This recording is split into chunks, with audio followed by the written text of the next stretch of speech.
c'est pas grave. Léger. Léger.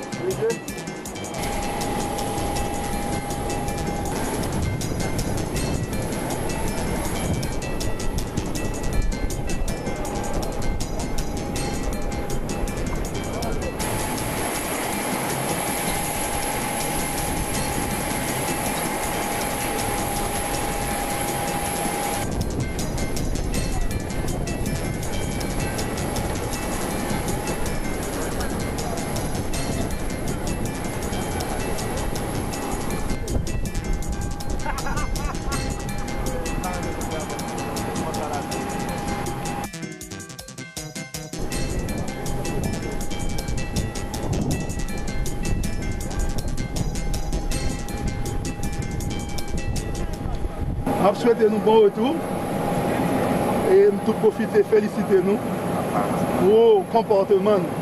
Nous sommes joués un bon rapport pour l'équipe lactée là.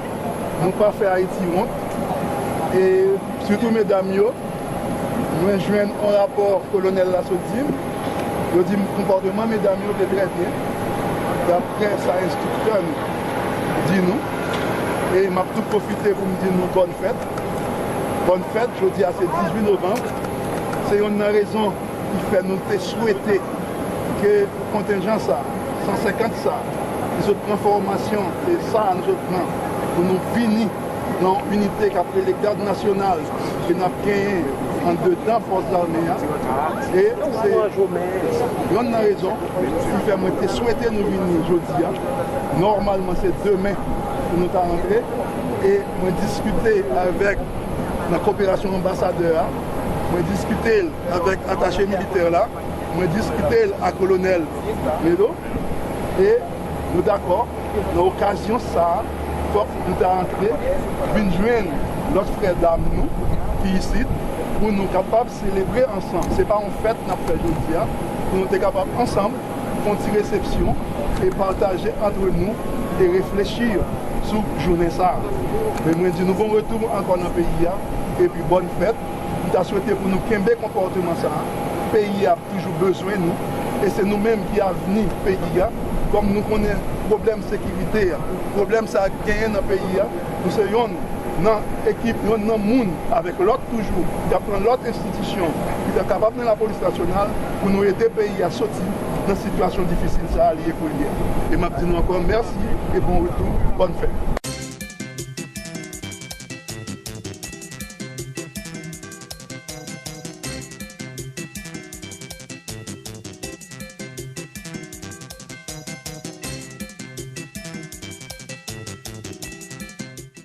C'est pour moi une fierté de pouvoir prendre la parole en cette occasion importante, parce que le retour de 150 membres des Forces armées d'Haïti représente le reflet des liens d'amitié historique entre nos deux pays. Aujourd'hui, grâce au travail de plusieurs personnes, nous avons réussi à finaliser la formation d'une jeune armée qui, en dépit de nombreux défis, continue de se former souvent une culture de paix et de respect des droits humains. De manera muy especial, quiero agradecer y reconocer el trabajo, qué bueno que ya está por acá, el trabajo de nuestro agregado militar, coronel de la Fuerza Aérea Mexicana, Jesús Mesa, quien junto con el gabinete del ministro Enol Yosef ha trabajado muy arduamente para alcanzar estos resultados, así como a los integrantes de la Secretaría de la Defensa Nacional de México, de manera muy particular al coronel Olmedo, quien han contribuido a lograr y a concretar esta iniciativa. Les forces armées contribuent aujourd'hui de manière directe à la paix de la population de ce cher pays. Le Mexique, comme vous le savez depuis 2018, tiene une meilleure force armée haïtienne.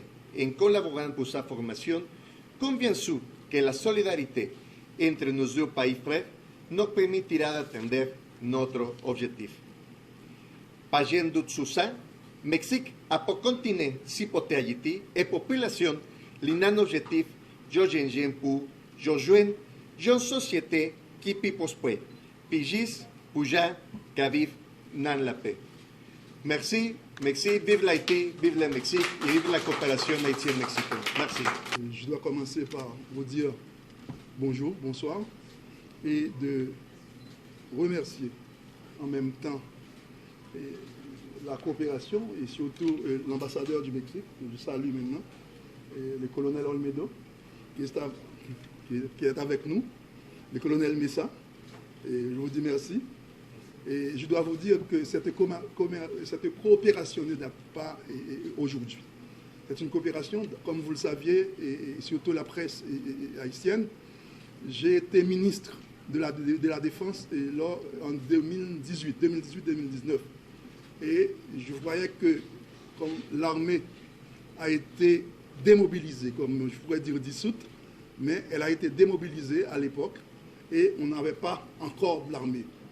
C'est vrai qu'on avait créé un état-major à l'époque et l'état-major travaillait sur la mise en place de l'armée et je dois témoigner que le directeur général du ministère de la Défense qui est avec nous là maintenant a beaucoup travaillé pour qu'on soit là où nous sommes là maintenant. Et le directeur général, quand je suis arrivé, il a déjà mis en place, il avait déjà mis en place sa fanfare, une fanfare. Il a acheté des trucs pour l'état-major qui était à nu, à zéro. Et je suis arrivé, je lui ai appelé pour lui dire que, directeur, on n'a pas de choix. On doit remobiliser l'armée. On doit créer une nouvelle force armée. Nous avons une nouvelle philosophie, comme vous le saviez, il y a un guide. Il y avait le livre blanc sur la sécurité et la défense nationale pour le développement économique et social du pays qui a été élaboré, qui a été rédigé par la Junte interaméricaine de défense.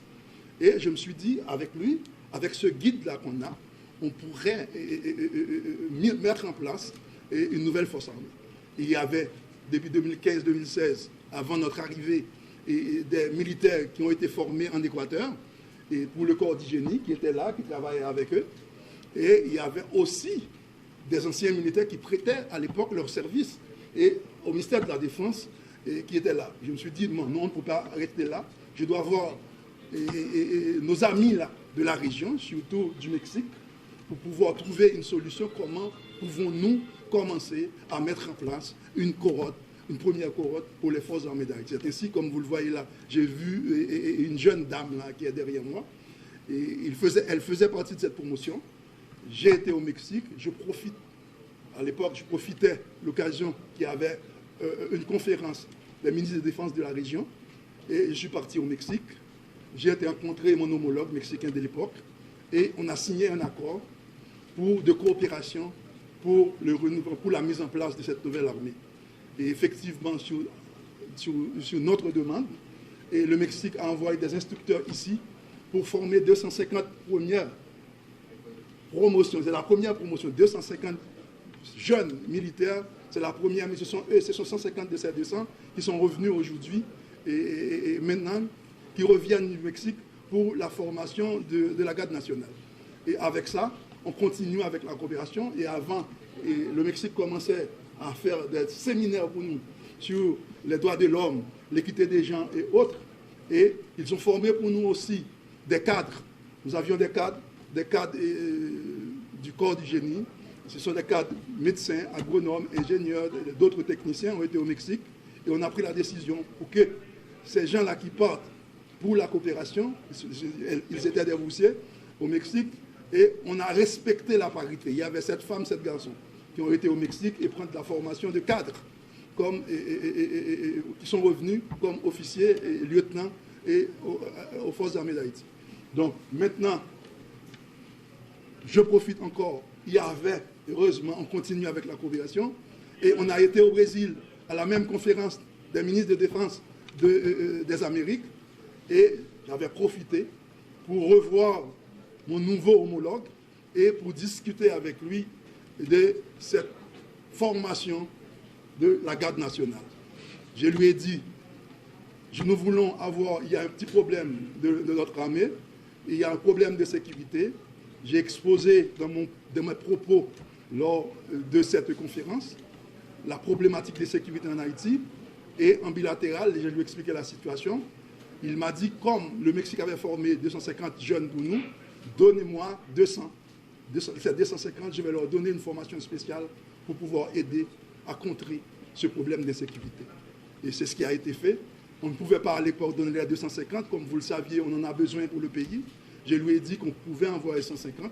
C'est ce qui a été fait. On a envoyé ces 150. Ce sont ces 150-là qui sont revenus. Maintenant qu'actuellement, nous sommes en train d'accueillir. Et nous profitons aussi de ce jour, 18 novembre. 18 novembre, c'est le jour des Forces armées d'Haïti. C'est la commémoration aussi de la bataille de Vertières. Et nous profitons de cette occasion pour faire venir ces gens pour pouvoir discuter non seulement avec nous et réfléchir sur la situation sécuritaire d'Haïti. Ils sont là et je dois profiter de cette occasion encore para agradecer el pueblo mexicano, el ministro de Defensa, porque no, el presidente mexicano también, al coronel Almidor, que estaba con nosotros en Brasil. Es él que vino a decirme, nosotros, el ministro quiere que usted lo dio, los 250 para terminar esa formación. Él mismo, él estaba en Brasil, como 2 o 3 veces regresan aquí para formar, como usted sabe, hay un tiempo, 2 semanas o un mes antes, ellos formaron para nosotros 30 instructores, 30 monitores en México para continuar el trabajo con los soldados. Y ahora mismo vienen con 150. Yo pienso eso. No puede, yo no sé cómo decir esas gracias con ustedes, México, con ustedes, embajador, con ustedes. Sí. Agradecer también al coronel Mesa, que es el agregado militar de aquí. Muchas gracias por el trabajo que usted está haciendo todavía con el gabinete mío. Es por eso que estamos aquí, para decir de otra manera ese agradecimiento. Es lo que estamos haciendo. Yo voy a decir al señor Daniel para continuar esa ceremonia con nosotros.